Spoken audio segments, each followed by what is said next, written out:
Olá, queridos, que bom estarmos juntos mais uma vez para falarmos da Palavra de Deus. E bem-vindo à Escola Bíblica da Bênção para a lição número 15, né? Estamos perto de finalizar a nossa revista aqui. E como é uma gravação, né? É um vídeo, você tem liberdade para parar, assistir de novo, se não entender alguma coisa, volta, para, anota alguma coisa que você entenda que seja interessante para você anotar, tá bom? Vamos participar com a gente, em nome de Jesus. Vamos lá então. Lição 15 na página 47 e o nosso tema é o milênio. Para memorizar, até que veio o ancião de dias e fez justiça aos santos do Altíssimo. E chegou o tempo em que os santos possuíram o reino. Daniel 7 e 22. Leitura bíblica em classe, Apocalipse 20, dos versículos 1 até o 10. Vamos ler então Apocalipse 20? Diz assim: Então vi descer do céu um anjo, tinha na mão a chave do abismo e uma grande corrente, e segurou o dragão, a antiga serpente, que é o diabo Satanás, e o prendeu por 1000 anos.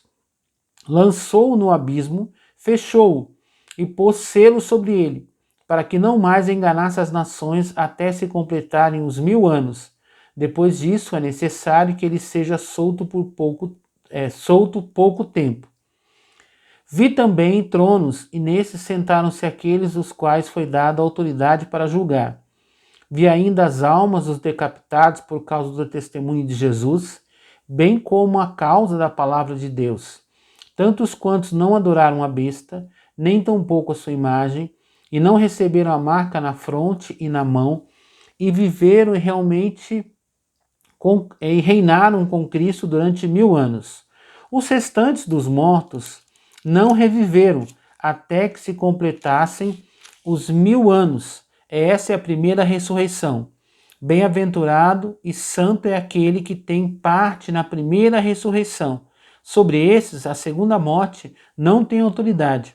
Pelo contrário, serão sacerdotes de Deus e de Cristo, e reinarão com ele os 1000 anos. Quando, porém, se completarem os 1000 anos, Satanás será solto da sua prisão e sairá a seduzir as nações que há nos 4 cantos da terra, Gog e Magog, a fim de reuni-los para a peleja. O número desses é como a areia do mar.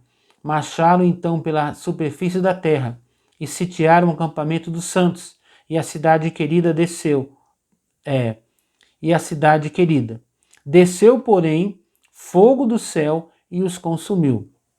O diabo, o sedutor deles, foi lançado para dentro do lago de fogo e enxofre, onde também se encontram não só a besta como o falso profeta, e serão atormentados de dia e de noite pelos séculos dos séculos. Muito bem, vamos lá então. Introdução. O reino de Jesus sobre a terra é uma promessa presente no Antigo Testamento e no Novo Testamento. O anjo Gabriel anunciou a Maria o nascimento de Jesus e assegurou-lhe que Deus lhe daria o trono de Davi, seu pai. Lucas 1,32.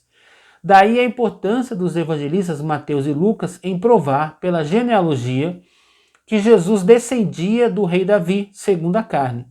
O reino de Cristo não terá fim, porém a Bíblia nos garante que haverá um reino regido por Jesus sobre esta terra, e que durará 1000 anos, e a verdadeira justiça e plena paz neste mundo. Então agora vamos gastar um pouquinho mais de tempo sobre o milênio, falar sobre o milênio. A gente já falou algumas vezes sobre o milênio aqui nas nossas lições, mas agora nós vamos gastar um pouquinho mais de tempo para falar sobre isso. Então, queridos, o milênio, como se disse, é um período aí de 1000 anos que nós temos a palavra sobre ele no Apocalipse, mas também temos citações de Jesus, né, algumas citações também na Bíblia sobre esse período, indicando que haveria um reinado terreno de Jesus. Né? Nós abrimos aqui a nossa lição com a citação do anjo Gabriel para Maria sobre o trono que Jesus se assentaria sobre o trono de Davi. Então, irmãos, Jesus, segundo a carne, né, ele tem uma linhagem, né, a partir de Maria, né, que remete até o rei Davi. Então a gente tem isso descrito na Bíblia, nós temos uma linhagem, né, a partir de José, outra a partir de Maria, mas vamos usar o de Maria aqui, que é o que nos interessa nesse momento. Então Jesus é um descendente direto de Maria, desculpa, de Davi, né?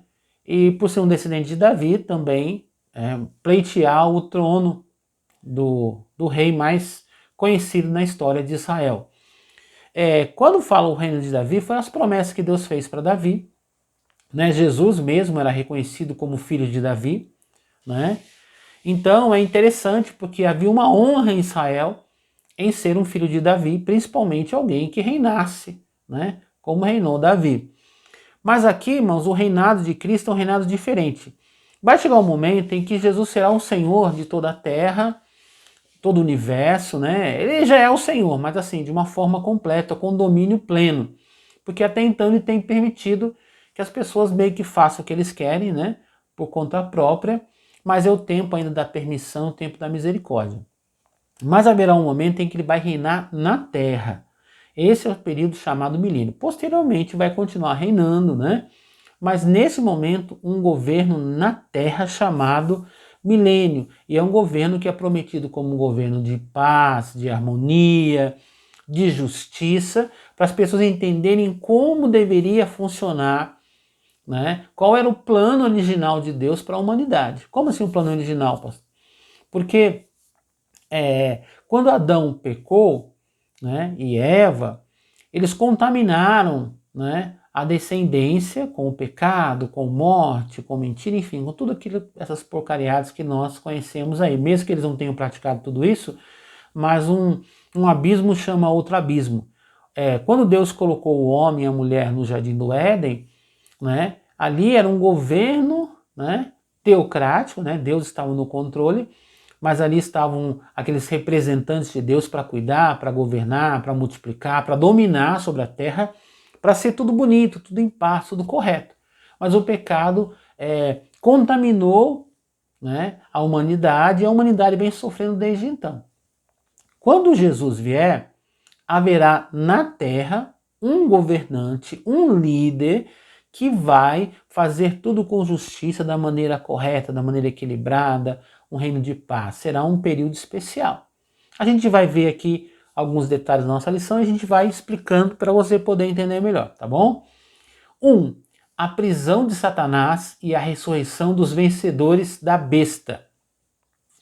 No final da grande tribulação, em meio à batalha do Armagedon, o anticristo, chefiando as nações do mundo, avançará para destruir Israel e lutar contra Deus, como se fosse possível isso, né? Jesus descerá do céu e destruirá todos os exércitos atacantes sob o domínio do anticristo.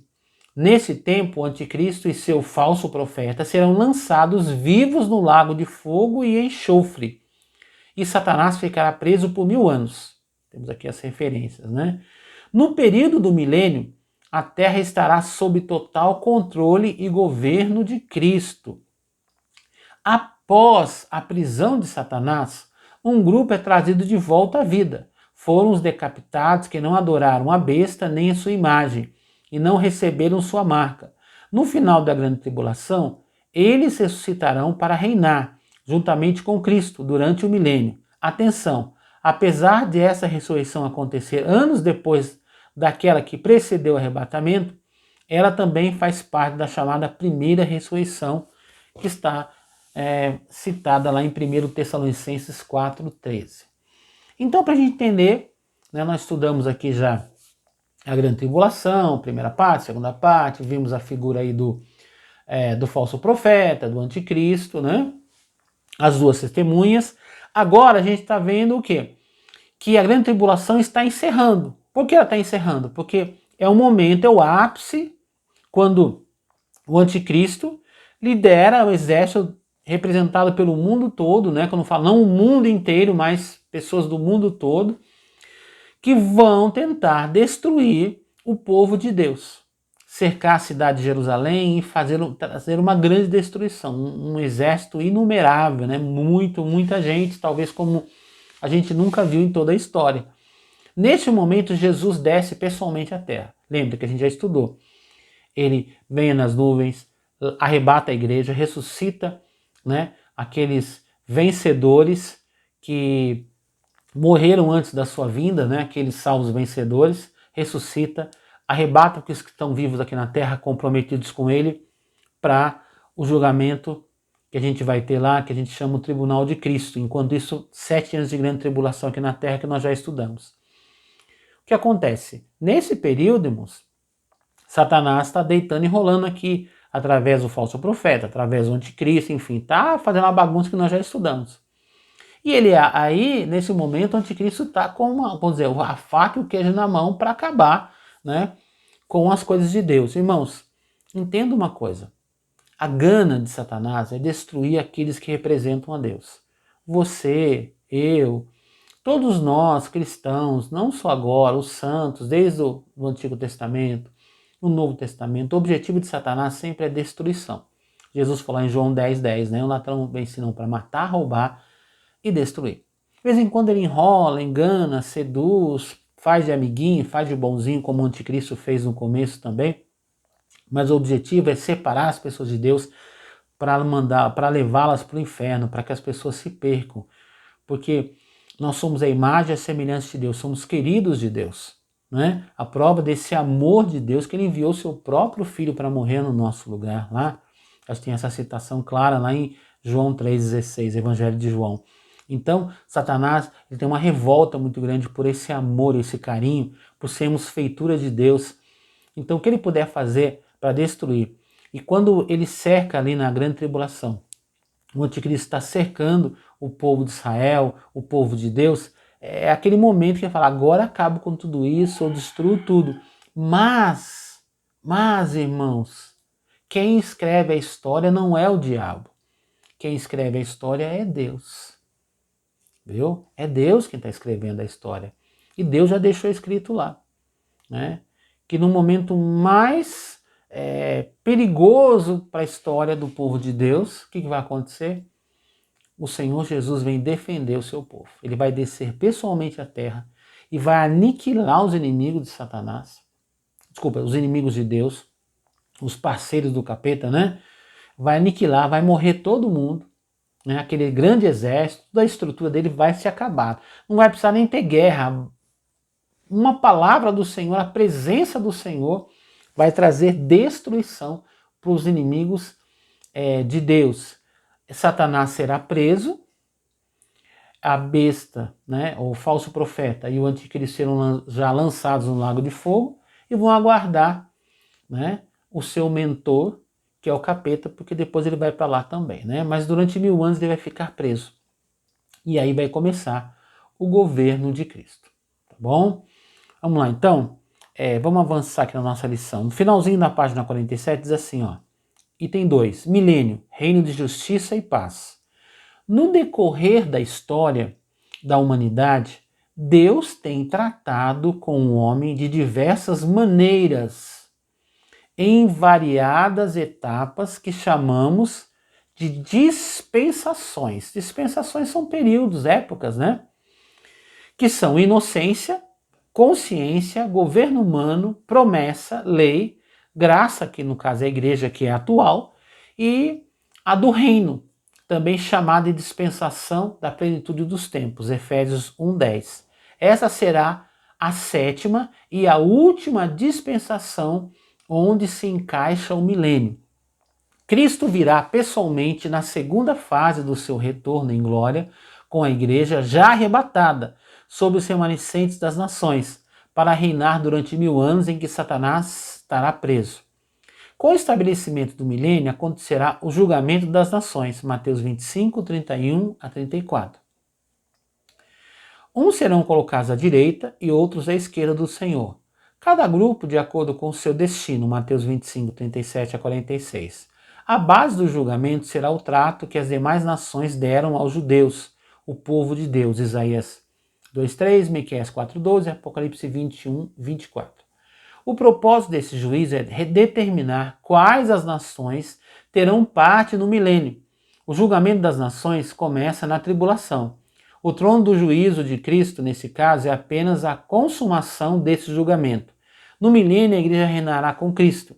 Essa é uma promessa bíblica em João 14:3, 17:24 e 1 Tessalonicenses 4:17.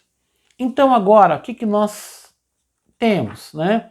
Nós vamos começar aqui, antes de começar o milênio, que é um reinado de paz e justiça, haverá o julgamento, né, das nações.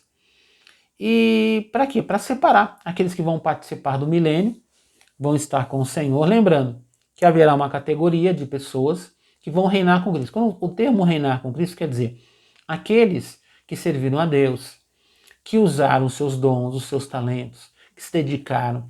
Alguns deram a própria vida no sentido literal, morreram por causa de Cristo, né? Como mártires, morreram pela causa de Deus, pela causa de Jesus, né? Quantas histórias nós lemos na Bíblia de pessoas que morreram por causa da sua fé? Nós temos muitos relatos, né? Então, nós temos os cristãos, os crentes, né? De toda a história que dedicaram, que deram a sua vida. Lógico, alguns morreram pela causa, outros não precisaram morrer, viveram o tempo todo. Mas a vida deles foi uma vida de dedicação às coisas de Deus. Sofreram privações, sofreram calúnias, foram acusados falsamente, foram perseguidos, foram mal interpretados, foram humilhados. A gente tem situações, por exemplo, o profeta Jeremias. O que esse coitado sofreu? Joga no buraco, joga no poço e sofre, né? E ele profetizava e é torturado, enfim. Irmãos, existem situações que a gente hoje às vezes reclama, né? A gente costuma dizer que a geração de hoje é uma geração mimimi. Por que a gente fala isso? Porque qualquer coisinha eu vou sair da igreja, quando o pastor prega uma mensagem mais pesada, uma mensagem mais de compromisso, chama ao compromisso, cobra, alguém fica chateado. Ah, você dessa igreja, o pastor está pegando no meu pé. Irmãos, presta atenção. Eu estou falando aqui de pessoas que vão reinar com Cristo, pessoas que deram a sua vida. Irmãos, que passaram todo tipo de humilhação, acusação, traição. Irmãos, sofreram, alguns foram torturados, morreram. A gente tem o caso do primeiro mártir na história da igreja, Estevão. O cara morreu a pedrada falando do amor de Deus. Os apóstolos morreram de diversas maneiras. Por exemplo, Paulo cortaram a cabeça dele, foi decapitado. Pedro foi crucificado de cabeça para baixo. O primeiro apóstolo que morreu foi Tiago. O Herodes mandou matar ele com a espada. Essas pessoas deram a sua vida, né? Outros se dedicaram, passaram uma vida de privações e sofrimentos para manter a postura. A gente tem relatos, né, de há pouco tempo, quando fala pouco tempo, aí algumas décadas, na Rússia, na antiga União Soviética, de pastores passando décadas presos, sendo torturados dia e noite, privação de sono, de família, de alimento, tentativa de lavagem cerebral, tortura. Você pode ler isso em alguns livros. Você pode ler a série do irmão André sobre a perseguição para os crentes e para os pastores missionários no mundo. Ele começou falando aí do comunismo. Hoje eles citam, né, o ministério que o irmão André fundou, né? Eles citam aí agora o islamismo e a tortura, a morte de pastores, de crentes. Irmãos, isso está acontecendo nos nossos dias. E tem gente chateada, ofendida, porque o pastor pregou uma mensagem, ele se sentiu ofendido, porque o pastor falou, não, você tem que vir para a oração, vem orar. Né? No nosso caso, que somos membros ali no Brás, nós temos oração todo domingo às 6 da manhã. Né? Vem orar, mas você não veio orar. A pessoa, eu não vou mais nessa igreja, esse pastor, essa pastora estão pegando no meu pé, o missionário, o bispo. Irmãos, na China, para os crentes conseguirem orar juntos, sabe o que eles fazem? Eles oram escondidos no meio da mata de madrugada. E não é para o monte assim, igual a gente fala, vamos para o monte. Não, irmãos, é escondido porque eles podem ser mortos pelo exército chinês, pela polícia secreta. Irmãos, nós temos relatos de crentes chineses que pegam uma embarcação pequena, e adentram, irmãos, e vão até perto do alto mar, de madrugada, no escuro, com pequena embarcação, só para ter a alegria de orar com liberdade ao Senhor, clamar ao Senhor junto com alguns irmãos. Isso está acontecendo agora, nos nossos dias, não é coisa que aconteceu lá antiga, está acontecendo agora. E tem crente reclamando porque alguém falou, vem orar às 6, você não está vindo orar por quê? Irmãos, ninguém é obrigado. Mas quando um pastor, um líder, faz essa cobrança, é para o seu bem, você não é obrigado a ver. Mas é porque há uma oportunidade, por que não fazer? Sabe? Aí eu vou sair da igreja, essa igreja é isso. Irmãos, tem gente largando a fé por causa de bobagem. E quando a gente olha dos vencedores que vão reinar com Cristo, vão ter a alegria, o galardão, a recompensa, é estar nesse governo por 1000 anos, ressuscitar. Se estivermos mortos, vamos ressuscitar para nos encontrar com o Senhor. Se estivermos vivos, seremos arrebatados. Gente, vamos receber uma recompensa do próprio Jesus. Apesar da gente, como falar, a gente não merece, porque tudo é por graça, é o amor, mas ele mesmo assim vai nos recompensar para aqueles que vão além de ser frequentadores de igreja. Né? A salvação é o começo. Dali para frente tem uma caminhada, que nessa caminhada se dedicam ao Senhor. Né? Vão poder participar das bodas do Cordeiro, olha que coisa linda. Né? E aí Cristo vem à Terra. Ele traz consigo os anjos, né? E traz consigo esse povo, né? Que vai reinar, que vai governar o mundo junto com ele. Ele vai ser o rei de justiça e de paz, e o mundo terá transformações, e essas pessoas vão ter cada uma parte para cuidar, para trabalhar, fazer parte da equipe do Senhor. Olha que coisa maravilhosa, que coisa linda. É isso que vai acontecer, tá bom? Então, eu quero ir para essa parte final da lição, mas eu quero chamar a sua atenção o seguinte, nós temos aqui nesse item 3, 26 itens falando sobre considerações sobre o milênio, né? Eu quero explicar um pouco para vocês antes, porque eu não vou conseguir explicar tudo isso aqui passo a ponto, e aqui tem muitos textos bíblicos. Eu vou citar um por um rapidamente, tá bom? Mas se você quiser se deitar um pouco mais sobre isso, né, sobre esse assunto, né, aí tem os versículos para você conferir, porque aqui numa lição seria impossível a gente conseguir ler tudo, ler os versículos e ainda fazer alguma explicação. Lembrando, irmãos, que em termos de Apocalipse, como é uma palavra profética e algumas situações são literais, outras são simbólicas para mostrar uma verdade, então aqui nós temos alguns princípios que alguns teólogos, alguns mestres defendem, né, baseado em textos bíblicos, tá bom? Então falar, pastor, está tudo isso aqui escrito lá no Apocalipse? Não, irmãos. Mas são considerações baseadas em outros versículos do Antigo Testamento e do Novo Testamento também. Então eu não vou me deter muito sobre cada ponto aqui, porque não haveria tempo, tá bom? Então essa explicação no começo se faz necessária para você achar que eu não estou passando muito rápido, correndo. Mas aí você pode depois parar, quiser ler, eu vou falando cada um, se você quiser parar o vídeo, para, pega a Bíblia, confere cada versículo, e daí você consegue acompanhar. Senão a nossa lição aqui teria, sei lá, umas 6 horas, pelo menos, né? Aí não daria, né? Tá certo? Vamos lá então?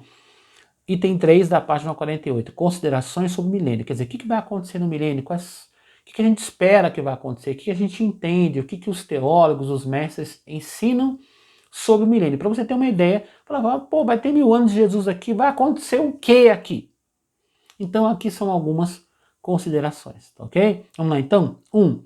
Acontecerá no planeta Terra. Então o milênio, apesar de ser um governo de paz, de justiça, tudo aquela coisa linda, muita gente que quando lê esses textos acha que está falando sobre o céu. Não. O céu vem depois. Por enquanto é na Terra.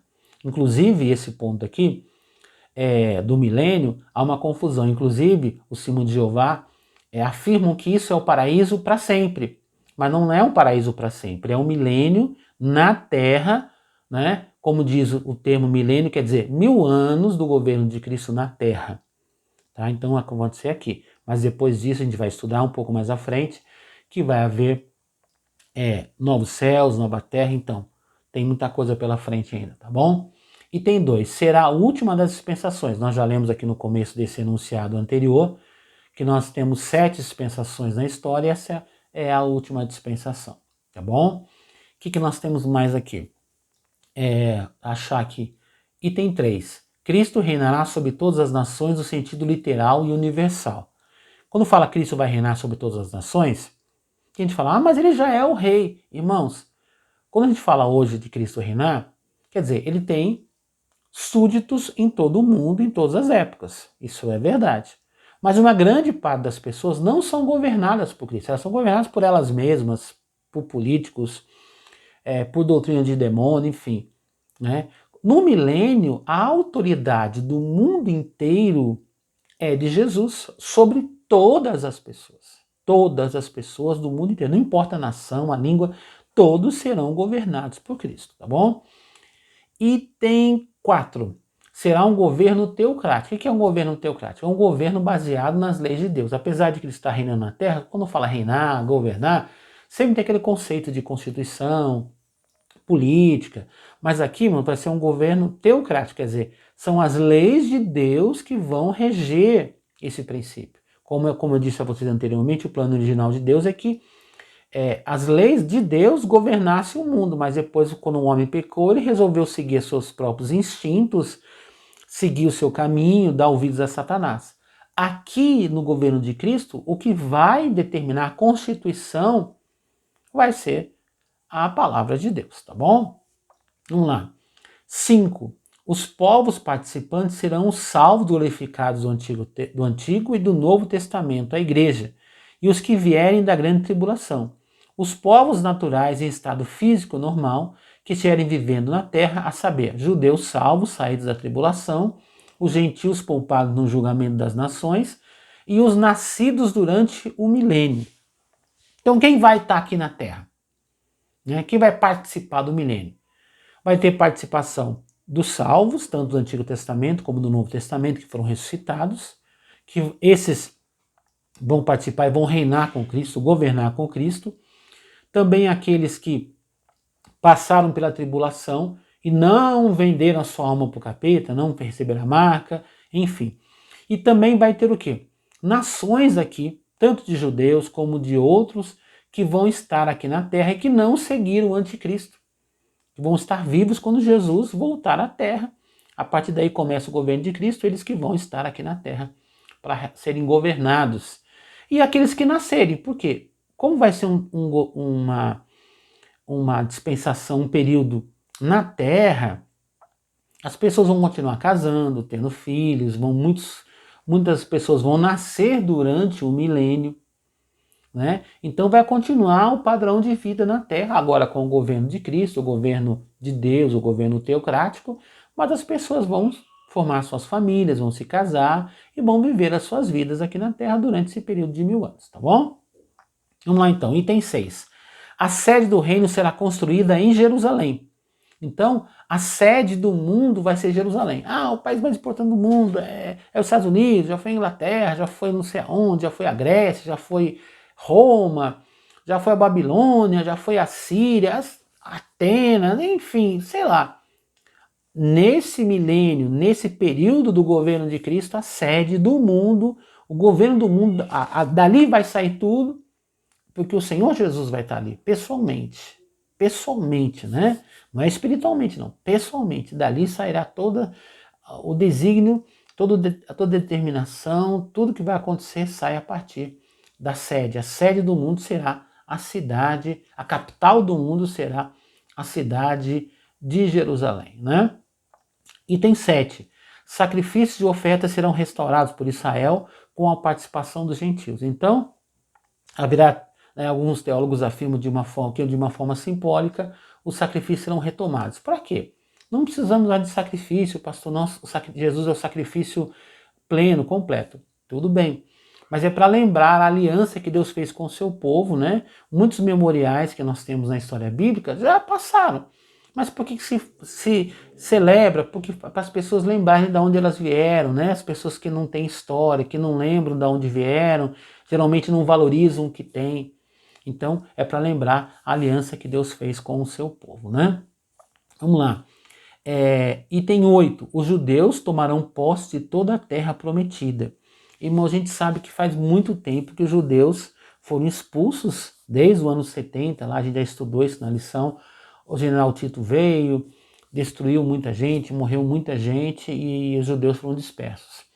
A partir de 47, a nação de Israel foi restabelecida, a ONU, enfim, né? A promessa lá dos vales de ossos secos que toma vida, cumprindo essa palavra. Mas a nação de Israel, desde aquele momento, tem sofrido, porque tudo à sua volta é árabe. E os árabes são inimigos mortais de Israel. Nós estamos vivendo, nesse momento que eu estou gravando esse vídeo, mais uma briga, né? Com as guerrilhas, com a Palestina, com grupos extremistas, né? E estão jogando bomba lá, eles se defendem. Israel é um negocinho em torno de nações árabes. Mas eles não conseguem tomar posse de tudo. Inclusive, nesse momento que a gente grava o vídeo, Jerusalém está dividida. Uma parte pertence a árabes, outra parte pertence a judeus. Inclusive, eles não podem construir o templo deles, né? Porque essa parte, onde seria o templo, está na mão dos árabes, né? Então, para vocês terem ideia, mas durante o milênio, Israel vai tomar posse de toda aquela terra que Deus prometeu lá para Abraão. Lembra? Deus falou, Abraão, caminha para cá, para lá, vai. Tudo que você botar a planta dos seus pés, eu vou dar para você e para sua descendência. Eles vão tomar posse de toda essa terra, tá bom? Vamos continuando aqui, que tem bastante coisa e o tempo está comendo, né? Vamos lá. 9. Israel se tornará bênção para o mundo, né? Então, irmãos, hoje há muita perseguição, muita maledicência sobre Israel. A gente sabe, tem alguns países que prezam, que honram Israel, que oram por Israel. Crentes, né? No mundo todo que sabem que precisam orar pelos judeus, orar pelo povo de Deus, orar por Jerusalém. Mas há muita perseguição, muito ódio contra os judeus, né? Mas aqui nós estamos vendo o quê? Que eles se tornarão uma bênção, eles serão respeitados pela promessa que Deus deu para eles, eles vão ser bênção para todas as nações. Lembra que Deus falou através de seus descendentes, vou abençoar o mundo todo, Deus fez essa promessa para Abraão? Então, item 10. A Jerusalém celestial descerá e parará nas alturas, sobre Jerusalém terrestre e seu templo. Então aqui há algumas referências do Antigo Testamento, falando sobre isso, da presença da Jerusalém celestial, que não vai estar aqui na terra, vai pairar, ficar flutuando sobre a Jerusalém terrestre. 11. A igreja estará glorificada com Jesus.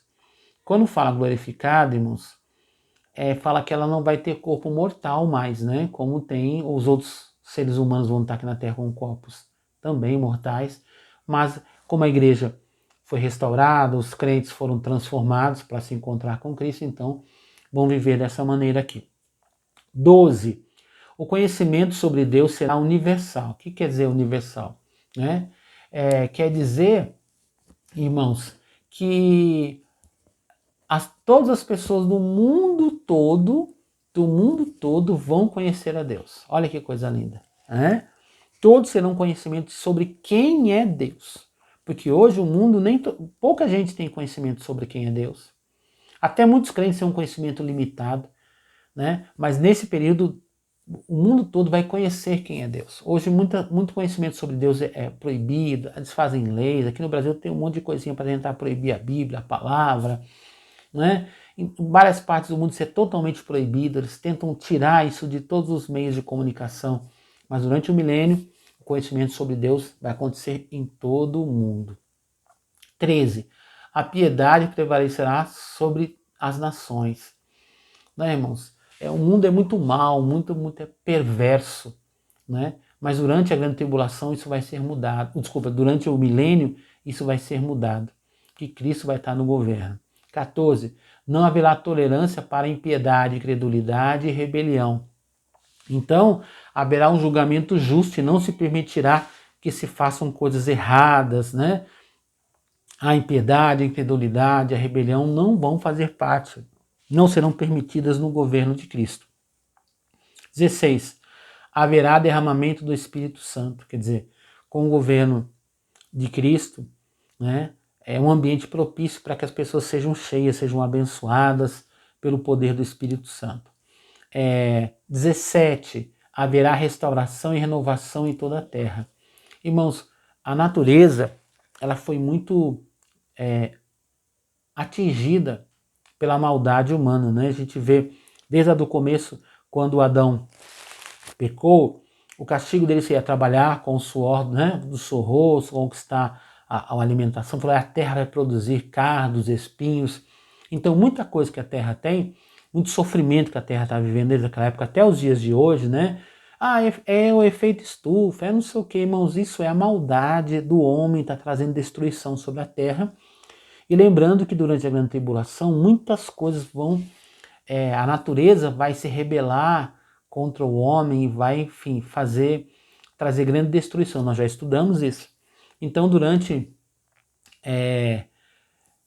esse período haverá uma renovação, né? Não só das coisas naturais, né, da terra, como também para as pessoas. Uma renovação do sentido completo. 18. Um rio fluirá do templo milenial em Jerusalém. Isso fala do rio, da presença de Deus, da glória de Deus. 19. A vida humana será prolongada como no princípio. Quer dizer, as pessoas vão viver mais. Quando eu falo viver mais, é fisicamente. Quando o homem foi projetado por Deus, foi para viver muito. Mas por causa do pecado e muitas coisas, a vida do homem foi diminuída.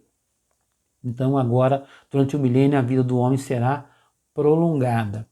Vai viver mais tempo. Não quer dizer que ele é eterno, tá? Mas vai viver mais tempo. 20.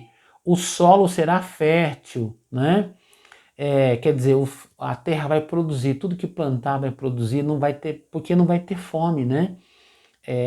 Não vai ter mais situações em que a natureza não favorece, lugares onde não há produção porque não é possível.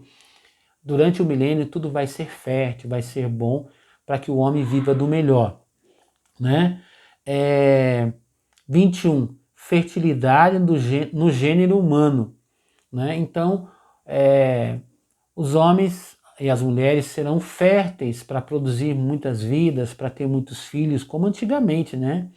Então vai ter fertilidade, crescimento, né? Vamos lá. 22. Prosperidade geral. O que é prosperidade, irmãos? As pessoas vão ter tudo o que elas precisam para viver uma vida decente, né?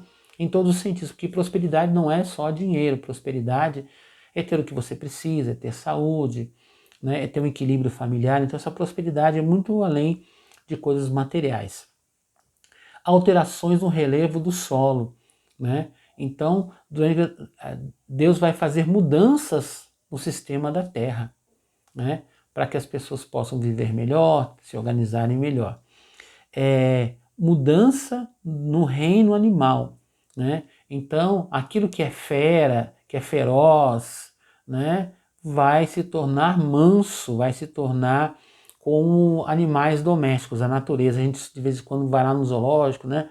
E dá uma olhadinha lá aquele leão, aquele tigre, né? Fica olhando, ai meu Deus, porque eles são predadores poderosos, né? Então, durante o milênio, até os animais vão ser mansos, até as feras, né? Aqueles que não eram domesticados, todos serão mansos. 25. Os anjos terão seu ministério e adorarão a Jesus. Né? Então haverá uma adoração, porque a gente sempre vê a imagem, né? A imagem, quer dizer, a citação na Bíblia dos anjos adorando a Deus. A gente tem o texto lá em Isaías, né? Os anjos diante do Senhor, santo, santo, santo. Então, os anjos vão adorar o Senhor Jesus, né? Vão estar fazendo o seu trabalho de adoração a Jesus.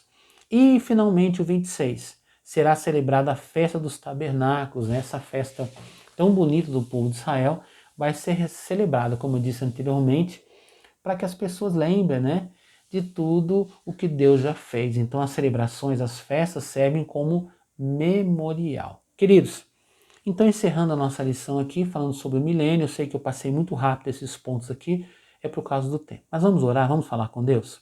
Pai, em nome de Jesus, nós glorificamos o Teu nome, Senhor, porque sabemos que tudo está no controle das Tuas mãos. Mesmo quando tudo parece que está perdido, quando tudo caminha na direção da destruição, o Senhor vem com força e com poder e salva o seu povo. Como aprendemos hoje na lição, nação de Israel oprimida pelo mal, Senhor, pelo anticristo, num momento de destruição, o Senhor vem, salva o seu povo e estabelece o teu reino.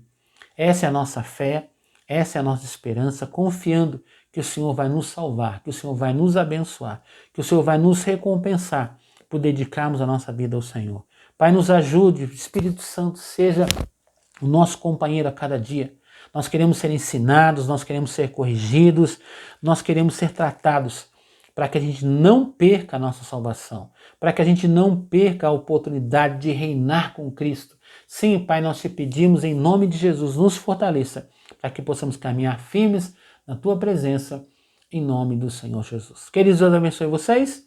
Está faltando ainda 2 lições para encerrarmos. Se Deus permitir, em breve teremos a nossa próxima lição. Deus abençoe, fiquem com Deus.